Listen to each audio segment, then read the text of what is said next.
Ukraine का सच अब सामने आ रहा है दोस्तों।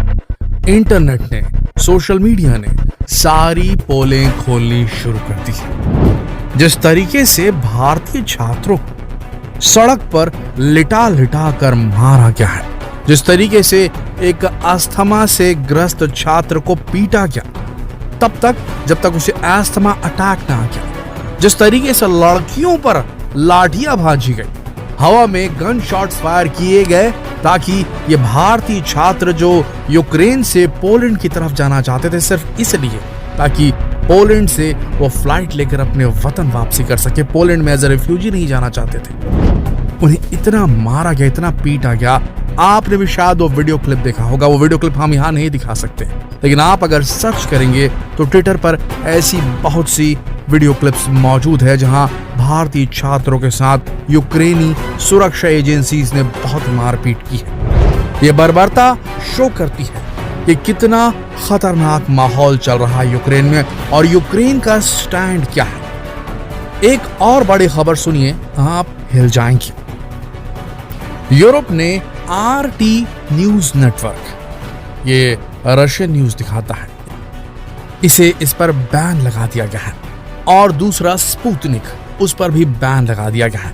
ये जो वर्चस्व है मीडिया पर इंग्लिश स्पीकिंग कंट्रीज के लिए और दुनिया भर के लिए, जिसपे अमेरिका का प्रभुत्व है, यूरोप का प्रभुत्व है, वो अपनी ही बात लोगों तक पहुंचाना चाहता है। इसलिए उसने स्पुतनिक और RT जो चैनल है उसे बंद कर दिया है। आप चाहें तो YouTube पर RT सर्च करके देख सकते हैं। वहां जो न्यूज दिखाई जा रही है वो एक्चुअल रशियन पर्सपेक्टिव को दिखाता है, रशियन साइड को दिखाता है। दोस्तों एक बात समझिए, अगर आप अदालत में जाएंगे, कोर्ट में जाएंगे, तो कोई भी कोर्ट ऑफ लॉ में अगर एक मुजरिम होता है और एक विक्टिम होता है तो जब तक दोनों की बात नहीं सुन ली जाती तब तक जज भी फैसला नहीं सुना सकता।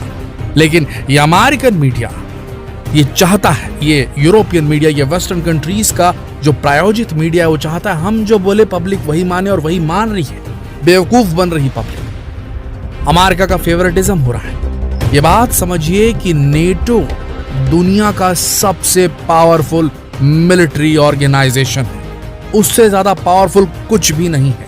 रशिया कहीं नहीं टिकता उसके सामने। समझ रहे हैं आप इस बात को? इसी से डरा हुआ था रूस, क्योंकि नेटो धीरे धीरे उसकी सारी टेरिटरी को कवर कर रहा था। और ये इतिहास गवाह है, कोल्ड वॉर के टाइम से जो अमेरिकी राष्ट्रपति हैं वो बार बार रशिया को इविल एम्पायर कह रहे थे। जैसे उन्होंने इविल एम्परर कह दिया था, इविल डिक्टेटर कह दिया था सद्दाम हुसैन को। जिस तरीके से उन्होंने एक आतंकी संगठन जो अफगानिस्तान का था, जिसने एक टावर को गिराया था अमेरिका में, उसके चलते उसने पूरे एक देश को बर्बाद कर दिया था और ये पूरी दुनिया में फैला दिया था कि वहां पर इराक में मास डिस्ट्रक्शन के वेपन्स थे और अफगानिस्तान में जो है पूरा का पूरा तालिबान जो पूरा वो अफगानिस्तान ही टेररिस्ट घोषित कर दिया था। उन्होंने जितनी तबाही मचाई थी।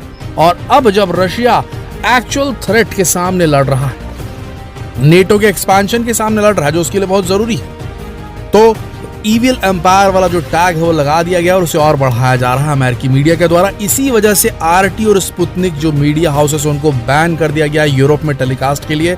YouTube पे आप देख सकते हैं उन्हें। लेकिन एक बात बता दी, उस पर जो खबरें आ रही है अगर आप उसे देखेंगे तो आप हिल जाएंगे दोस्तों। ये जैसे खबर आई है ना, ये भारतीय छात्रों के साथ जो लड़ाई झगड़े की, मारपीट की, उससे ज्यादा बड़ी खबरें आ रही हैं। खबर ये आ रही है और आप देख सकते हैं इंटरनेट पे इस चीज को सर्च करके कि रशियन डिफेंस मिनिस्ट्री के जो आला कमान में जो मेन जो ऑफिसर है वहां के, जिनका नाम है जनरल कोनाशनिकोव, उन्होंने ब्लेम किया है। लिखा तो ऐसा जा रहा है कि ब्लेम किया, लेकिन एक्चुअल रियलिटी भी यही है। ऐसा लगता है कि CIA और वहां की इंटेलिजेंस सर्विसेज जो है अमेरिका की, वो बाकायदा गाइड कर रही है यूक्रेनियों को, वहां पर यूक्रेनी अथॉरिटीज को, कि वो कैसे खतरनाक एंटी टैंक जो उनके जो वेपन सिस्टम है, एंटी एयरक्राफ्ट वेपन सिस्टम है, मिसाइल लॉन्चर्स है, उनको सिविलियन एरिया में रखें और वहां से वार करें। रशिया की तरफ से आते हुए लड़ाकू विमानों पर, रशिया की तरफ से आते हुए ट्रूप्स पर, रशिया की तरफ से आते हुए फौजियों पर, ताकि वो जब हमला करें तो सिविलियंस मरे यूक्रेन की। और उसके बाद रशिया की खराब इमेज ये वर्ल्ड जो मैप है, वर्ल्ड के जो पटल पर, पूरे विश्व पटल पर दिखाएं और रशिया को और ईविल बदनाम करने के लिए लगे रहें सब कुछ, और रशिया को एक ईविल एम्पायर के रूप में और पेश करने के लिए इन्हें सबूत मिले। इस तरीके का गाइड किया जा रहा है। एक और बड़ा वीडियो मैसेज व्लादिमीर पुतिन, पति जो हैं वहाँ रशिया के, उन्होंने जारी किया है, जिसके बारे में आपने देखा होगा टेलीविजन पे, जिसे बिल्कुल भी फोकस नहीं किया गया। उन्होंने कहा, ये जो संदेश उन्होंने दिया व्लादिमीर पुतिन ने, वो संदेश था यूक्रेनी सोल्जर्स के लिए। उन्होंने सीधा डायरेक्ट करते हुए कहा कि अपने बच्चों, अपनी बीवियों, अपनी फैमिलियों को ह्यूमन शील्ड मत बनने दो इनके चक्कर में। उन्होंने नियो नाजी वर्ड का इस्तेमाल किया यूक्रेन की जो अथॉरिटीज़ है, यूक्रेन की गवर्नमेंट को उसके पीछे, क्योंकि वो उन्हें उकसा रही है इस तरीके का काम करने के लिए। और ऐसे कई वीडियोस अवेलेबल हो गए हैं जहां पर महिलाएं बोल रही हैं कि यहाँ पर आप अपने टैंक्स मत लगाइए। यूक्रेनी महिलाएं बोल रही हैं, और यूक्रेनी फौज वहाँ पर टैंक लगा रही है ऐसी रिहायशी इलाकों में, और वहाँ से शील्ड बना करके उन बिल्डिंग्स को वो फायर कर रही है रशियन ट्रूप्स के ऊपर में। अब रशियन ट्रूप्स अगर वहाँ से फायर करेंगे तो वहाँ पे जो सिविलियन, जो आबादी, उसे नुकसान पहुँचेगा। और ये तरीका, ये टैक्टिक्स जो अपनाया जा रहा है दोस्तों, बड़ी दुख की बात है कि आतंकवादी अपनाते हैं, और ये अभी यूक्रेन में हो रहा है। हम सब मानते हैं, हर कोई ये मानता है कि जो कमज़ोर होता है पब्लिक उसका साइड लेती है, लेकिन यहाँ पर कहानी कुछ और है। यहाँ पर हद कर दी गई है वेस्टर्न मीडिया की तरफ से, ये वेस्टर्न कंट्रीज़ की तरफ से, यूरोपियन कंट्रीज़ की तरफ से। उनका ये है कि किसी तरीके से रशिया को बर्बाद कर दिया जाए, और रशिया रुकने का नाम नहीं ले रहा। लेकिन इस चक्कर में यूक्रेनी लोग मरे। जिस तरीके से भारतीय छात्र वहाँ पिटे हैं, इस असलियत को वो सोशल मीडिया की वजह से उजागर किया जा सका। अगर ये नहीं होता तो ये भी बात बाहर नहीं आती। ये प्रभुत्व जो है वेस्टर्न मीडिया का, क्यों? क्योंकि ये पूरे विश्व की जो यूनिवर्सल लैंग्वेज है वो इंग्लिश है।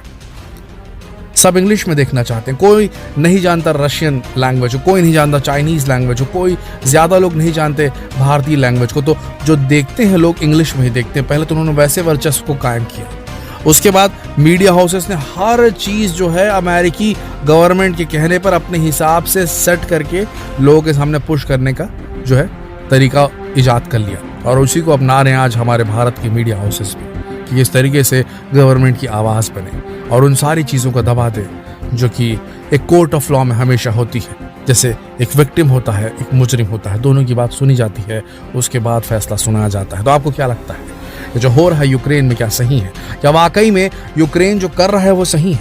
क्या लगता है आपको? कमेंट में ज़रूर लिखिए। अगली वीडियो देखना ना भूलिएगा, उसमें और बड़े खुलासे होने वाले।